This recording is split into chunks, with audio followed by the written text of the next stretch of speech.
Pues para unas jornadas dedicadas a la territorialización en la Edad Moderna, en la que estamos viendo casos de articulación de poderes a través de procesos complejos de apropiación territorial,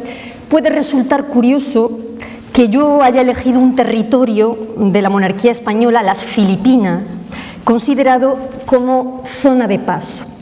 cuya particular configuración espacial no determinó la creación y reproducción de poderes locales, sino que, más bien, las instituciones y poderes fácticos que se sucedieron durante los más de 3 siglos de presencia española en el archipiélago filipino, justificó siempre sus fortalezas y debilidades, como diríamos hoy en el lenguaje del marketing, apoyándose en la particular orogenia de aquellas tierras. Las revueltas de los Zambales en la provincia montuosa de Ilocos, los 3 grandes levantamientos de los sangleyes en Manila en 1603, en 1639 y en 1662, los levantamientos de las provincias de Pangasinan y Pampanga durante el gobierno de Manrique de Lara en los años 60 del siglo XVII, así como los enfrentamientos con los musulmanes afincados en la región de Mindanao y en Joló durante esta misma centuria, son una prueba más que fehaciente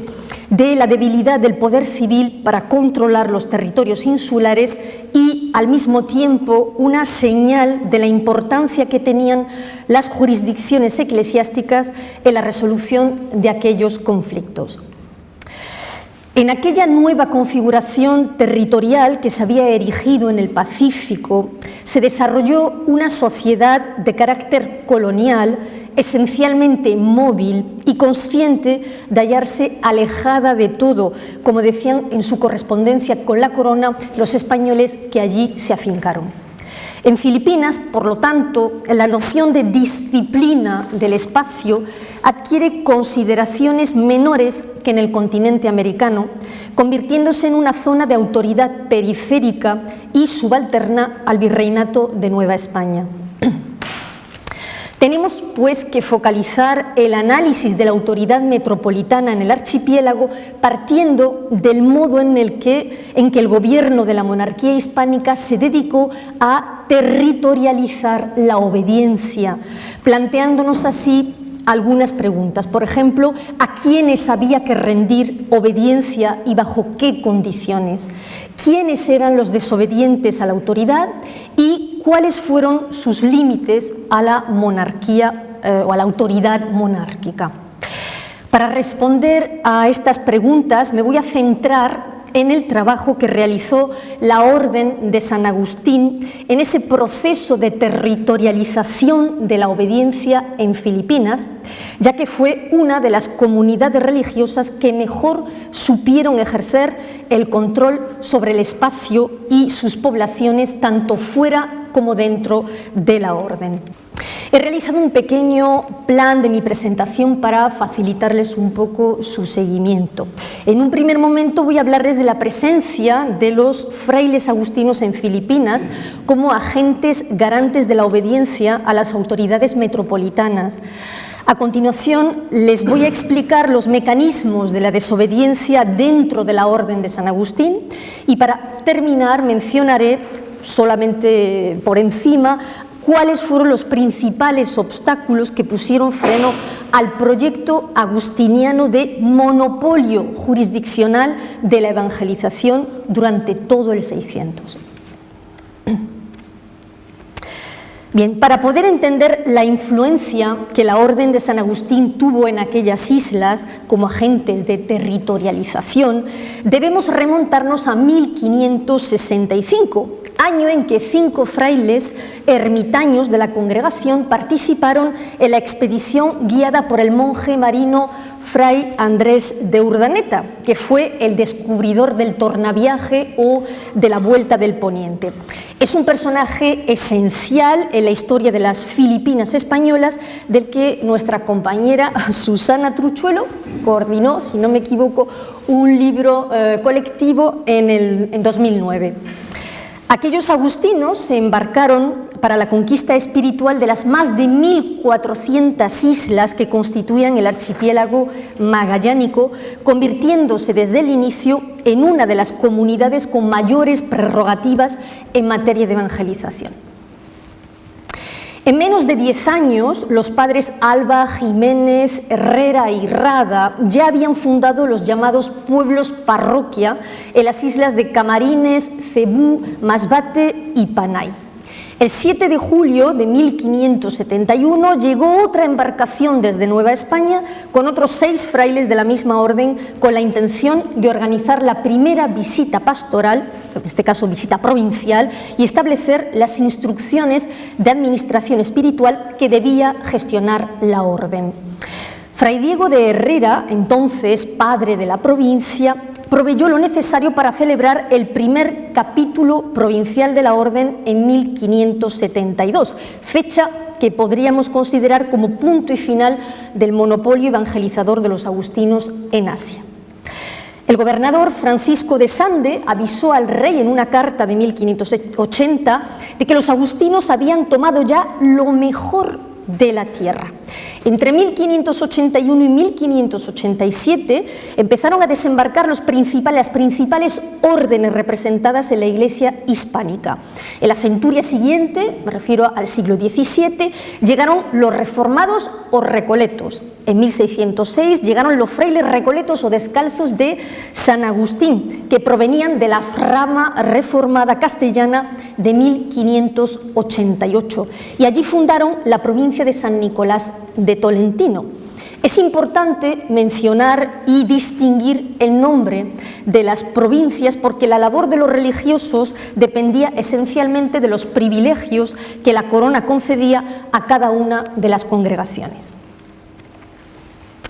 Frente a los recoletos que habían llegado en 1606, los frailes agustinos calzados, que son los protagonistas de esta ponencia, provenían en un primer momento de los conventos castellanos. Tras el capítulo de 1572, erigieron la provincia del Santísimo Nombre de Jesús, que se extendían por las regiones de Pampanga, Ilocos y Batangas, es decir, en la isla de Luzón, y también por buena parte de las Bisayas. Pese a que la escasez del capital humano fue el pretexto para cumplir con eficacia las tareas de evangelización, su presencia demográfica siempre fue la más importante dentro del clero regular, contándose en la nómina de los evangelizadores a 3.156 frailes agustinos durante los 333 años que duró la administración española en el archipiélago.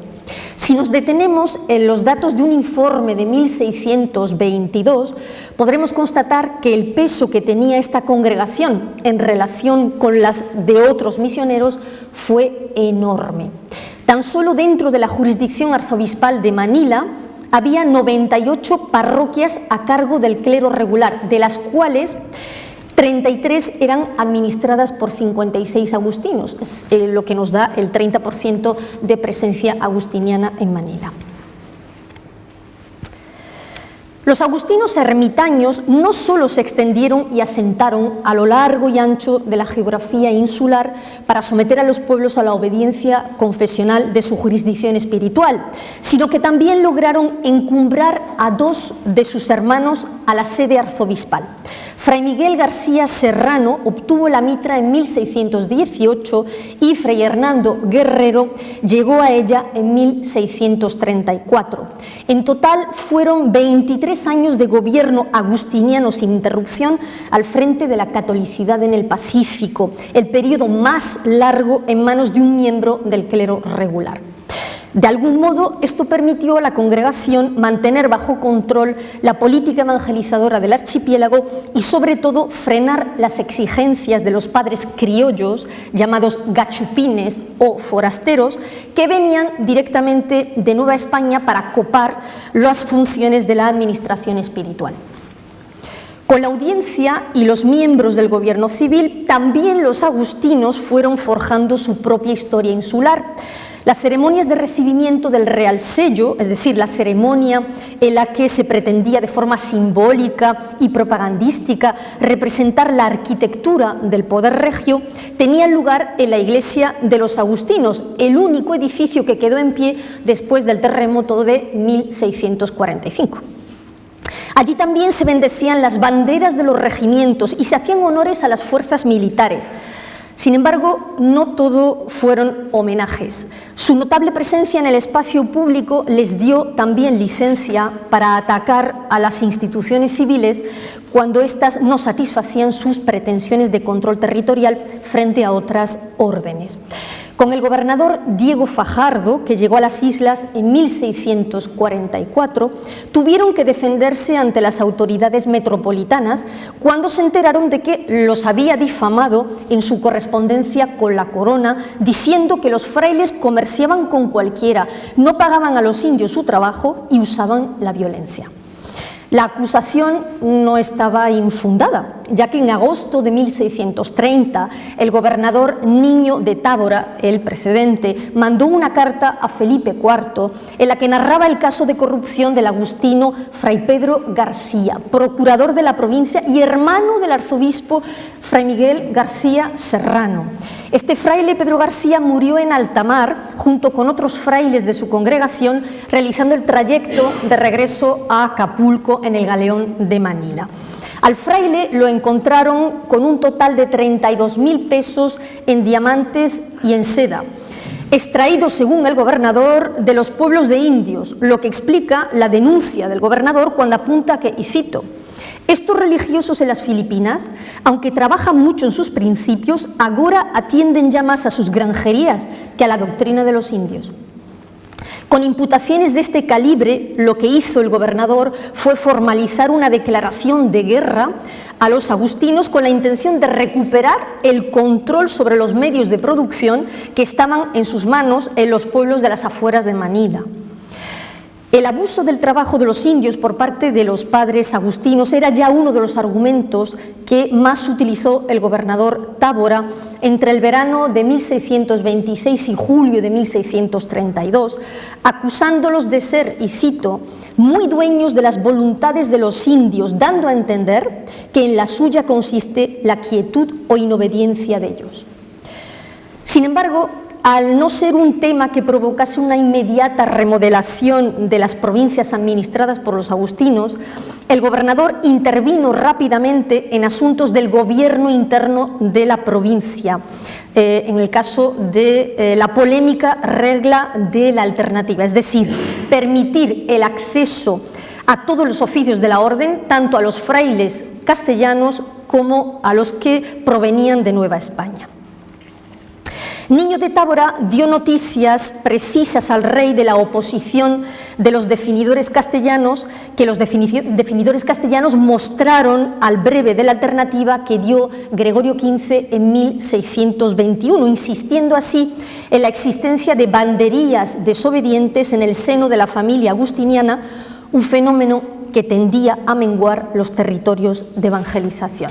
Pese a esa omnipresencia agustiniana en todos los ámbitos públicos del poder colonial en Filipinas, la gestión de la territorialización de la obediencia por parte de la orden ocupa uno de los episodios más relevantes de la historia de su provincia.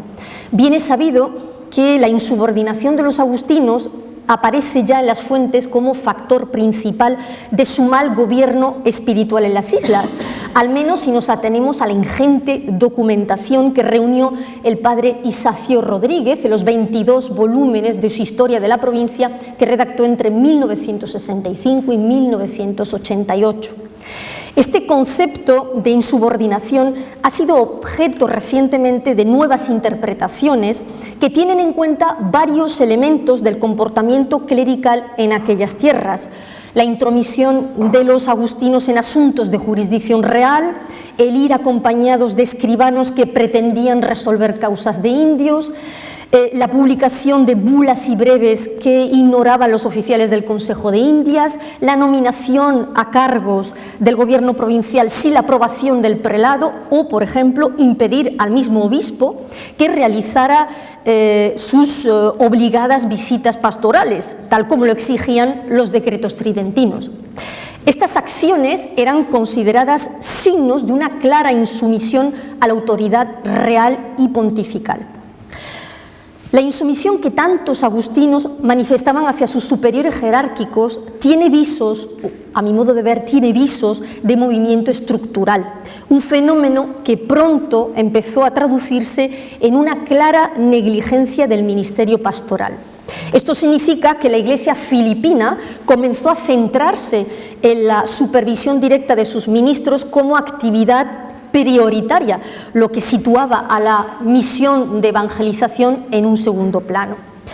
El agustino Alonso de Vico, en una carta que envió al obispo Benavides ya en 1598, menciona con todo lujo de detalles la crítica situación religiosa de Filipinas. Habla de que los frailes allí son escándalo para los infieles, que los criollos intentan apoderarse del gobierno espiritual, que no dan importancia al estudio, que se desprecia la virtud y que vulneran los derechos de los indios. En la congregación agustiniana se vivió también una tensión latente entre los frailes calzados y los reformados durante todo el siglo XVII. Se dieron incluso episodios de insumisión por parte de los religiosos recién llegados que se vieron supeditados a una lícita supremacía de los frailes ermitaños, porque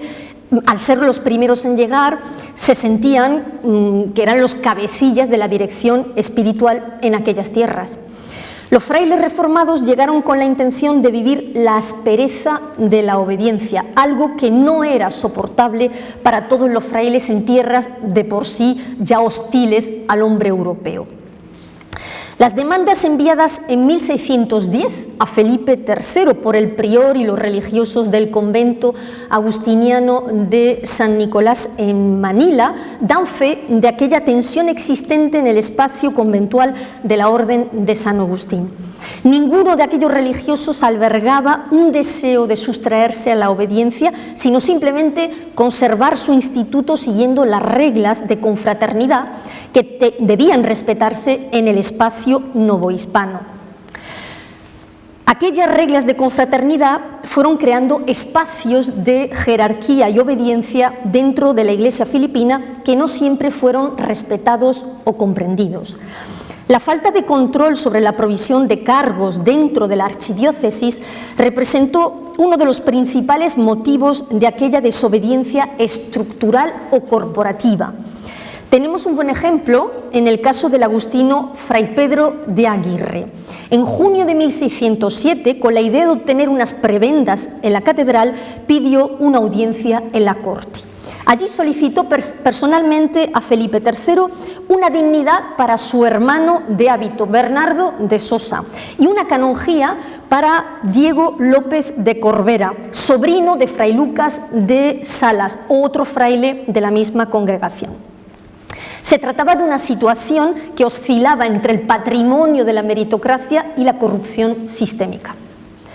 Lo que buscaban los agustinos era que el Consejo Real proveyera los cargos del cabildo eclesiástico y no los gobernadores, que solían concederlas a sus criados y a sus deudos. De este modo, los agustinos intentaron romper una especie de círculo vicioso de transmisión patrimonial de cargos y oficios en el que no había cabida, al menos en un principio, para los frailes provenientes de la sociedad criolla novohispana. La actitud que mostró el gobernador Niño de Tábora en este tema de nominaciones capitulares fue bastante reveladora. Al transmitir al rey noticias sobre la desueta vida que llevaban los agustinos y el poco respeto que tenían a la jurisdicción real, intentaba disuadir al rey de la pertinencia de elegir a un agustino a la sede capitular.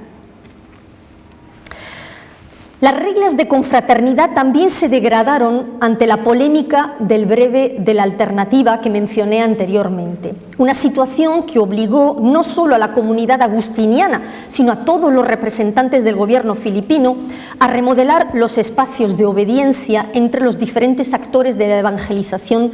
de aquellas tierras. Con el breve de 1621, Gregorio XV abría la puerta de la administración provincial a las distintas corporaciones religiosas, en especial a los frailes criollos, convirtiendo a las Filipinas en un laboratorio de intensa y larga conflictividad. El provincial agustino Fray Lorenzo de León fue el primero en dar la mano a los criollos y en arrinconar a los castellanos, es lo que dicen las fuentes, generando una división étnica de la evangelización y un motivo de enfrentamientos entre los misioneros. Fray Bernardo de Santa Catalina, comisario del Santo Oficio, denunció en 1605 los negocios que trajinaba el padre León entre Madrid y Roma, considerando que, y cito, los criollos es gente floja, idiota, por cuya causa está tan caída la dicha orden. La anulación del capítulo provincial de 1604 y el envío de 2 visitadores provinciales desde Nueva España fueron las principales maniobras de este Fray Lorenzo de León, para poder eliminar el poder de los frailes agustinos castellanos.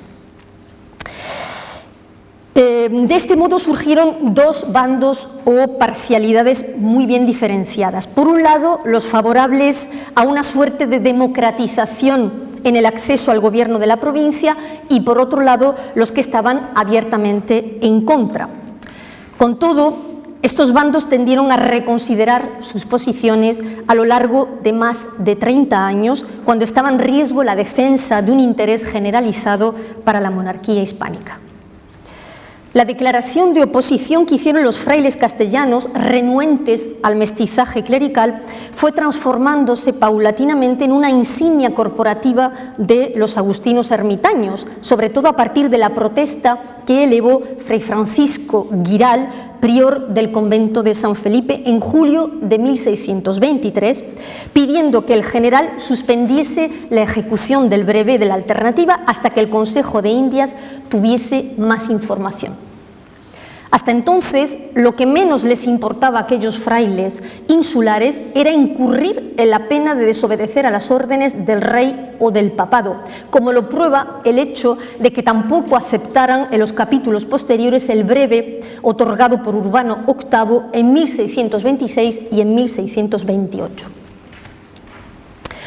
En el capítulo provincial de mayo de 1629, presidido por Fray Francisco Bonifacio, aflora de nuevo la controversia sobre la alternativa. Se suponía que debía salir como provincial un fraile criollo, pero fue elegido el castellano Fray Juan de Henao. Aunque era totalmente previsible, ya que los frailes castellanos se habían confabulado para esquivar la decisión del Papa y la ratificación del rey, el asunto no cayó en saco roto. El arcediano de Manila, don Alonso García de León, que había reunido unos autos para recordar a los frailes de aquel capítulo del 29, que debían respetar las letras apostólicas, terminó agotando todas sus posibilidades de comunicación con aquellos frailes que se hicieron transgresores e inobedientes del deber. Al no ceder a las órdenes de Roma, terminó excomulgándolos, desencadenando así un escándalo sin precedentes en el que se vieron implicadas todas las instituciones filipinas. Si bien es verdad que el enfrentamiento de los agustinos con otras figuras representativas de la corona en la polémica de la alternativa cuestionó la autonomía y límites del poder espiritual en Filipinas y, por lo tanto, su expansión territorial en el espacio misional asiático, lo que realmente puso a prueba aquel conflicto focalizado fue el principio de obediencia estamental que dentro de la geografía confesional de la monarquía hispánica. Sería arriesgado afirmar que se trata de un fenómeno que surge en el contexto de una dinámica de globalización colonial, puesto que también en Castilla, cuna de buena parte de los misioneros, los agustinos protagonizan escenas de desobediencia claramente organizada. No en vano podríamos llamar al convento de Salamanca escuela de desobediencia. En el caso de Filipinas, la distribución de cargos entre los frailes y su asignación ministerial en el territorio colonial fue motivo de litigios constantes que se salvaban con la mediación de las autoridades civiles o del arzobispo en el mejor de los casos. Se observa un debilitamiento de las medidas de autogobierno clerical en las islas en la segunda mitad del siglo XVII y sobre todo a principios del siglo XVIII, lo que va sin duda parejo al nacimiento y desarrollo del absolutismo moderno. Esa universalidad del romanismo eclesial y tridentino por la que abogan los agustinos en el Pacífico se rompe precisamente con la intromisión de las herramientas de reificación del poder territorial, y esto lo podemos ver desde varios ángulos. Desde el cabildo capitular, el prelado intentó reforzar la potestad del juez comisionado, el famoso Alonso García de León que mencioné anteriormente, siguiendo las instrucciones que se habían dado en el último concilio mexicano de 1585, el cual facultaba a los obispos de la Iglesia indiana a establecer instancias eclesiásticas auxiliares. Con esta medida se introducía una iniciativa de atomización del poder episcopal designado directamente por el rey frente a la expansión de los regulares en tierras de misión. Esto, de algún modo, venía a ser una estrategia de debilitamiento del poder espiritual de los agustinos en las islas. Sin embargo, lo que se ha denominado más tarde frailocracia y los conflictos capitulares impidieron la instauración de un poder episcopal sólido, al menos hasta la llegada del prelado Basilio Sancho de Santa Justa y Rufina en 1767. De este modo, el conflicto fue debilitando una buena parte del clero regular en beneficio de las autoridades seculares que necesitaban favorecer la discordia dentro de la Orden de San Agustín para ir ganando terreno en los asuntos del gobierno filipino. La excomunión pública de los frailes por parte del arcediano fue una de esas soluciones extremas que fragilizaron el entramado agustiniano en el Pacífico. El siguiente objetivo del cabildo eclesiástico era dirigirse al rey directamente para convencerle de que era posible criar doctrineros que costasen menos a la corona.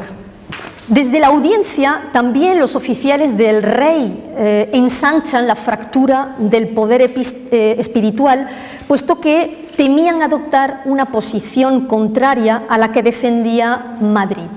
Por lo tanto, los oidores exigieron que las partes interesadas acudieran a los tribunales competentes, lo que les eximía de una responsabilidad en la toma de decisiones y al mismo tiempo universalizaban un conflicto que en un principio surgió de los límites jurisdiccionales impuestos al poder eclesial. Lo que parecía claro era que el control de los espacios de gobierno espiritual para los recolectos y frailes que venían de América pasaba paradójicamente por una cesión de potestades a la administración secular de la corona.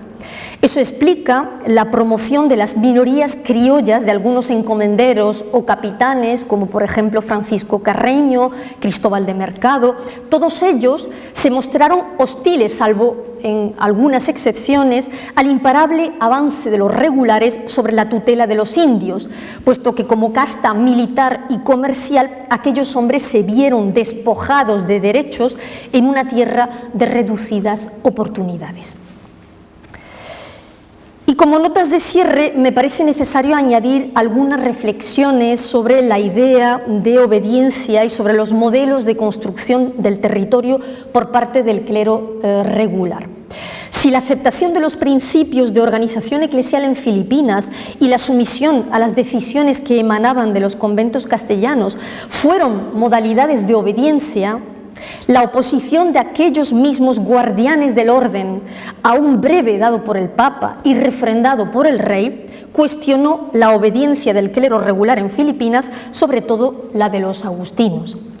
Desde la Santa Sede, la controversia sobre la alternativa que he intentado explicar en mi presentación de hoy no se veía solamente como una cuestión de desobediencia al ejercicio del gobierno y autoridad dentro de la provincia agustiniana, sino más bien como una posibilidad de ampliar los marcos de control episcopal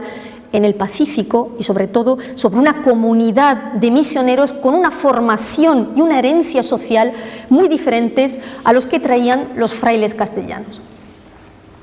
Sabemos que el poder episcopal en el archipiélago no se amplió sin generar tensiones en la familia agustiniana, ya que las reformas que se fueron introduciendo a lo largo del siglo XVII daban mayor protagonismo a los frailes de la Recolección que provenían de Nueva España. Me refiero a las visitas provinciales, a las diocesanas, a los nombramientos desde la metrópoli o al reparto desigual de tierras de evangelización.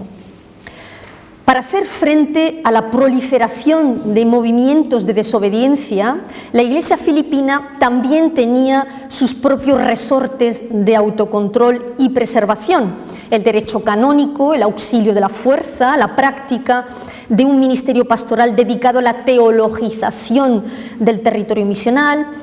Con estos resortes podemos decir que los agustinos construyeron un entramado identitario a partir del uso espiritual que le dieron a aquellos territorios misionales. Eso explica que el archipiélago filipino se convirtiese durante todo el periodo de dominación española en un estado esencialmente misionero que para los agustinos apuntaba a un ideal teocrático totalmente utópico de ciudad de Dios. Las herramientas que la corona utilizó para socavar los proyectos de autonomía de los agustinos en Filipinas fueron prácticamente inútiles y se plasmaron en una multiplicación de conflictos que dejaban sin vigilancia algunos territorios insulares, como por ejemplo la isla de Mindoro, que, entregada a los frailes agustinos recoletos, estuvo siempre asediada por los musulmanes. Sin embargo, que los agustinos pudieron resistir a los desafíos del poder episcopal es algo que parece confirmarlo el inglés John Boring en su visita a Filipinas en 1859. Siendo gobernador de Hong Kong, el vasco don Fernando de Norzagaray, gobernador de Filipinas, le proporcionó los últimos datos registrados de las congregaciones eclesiásticas. Según aquellos datos, los agustinos eran entonces los que mejores beneficios recibían, como lo pueden ver en este cuadro. En fin, podemos decir que los agustinos fueron garantes de una catolicidad policéntrica, renuente al centralismo romanista que intentaron establecer los representantes del rey en Manila. Desde el archipiélago filipino, aquellos frailes que monopolizaron almas y tierras gestaron un modelo de control territorial basado en la resistencia a la hibridación clerical. Muchísimas gracias.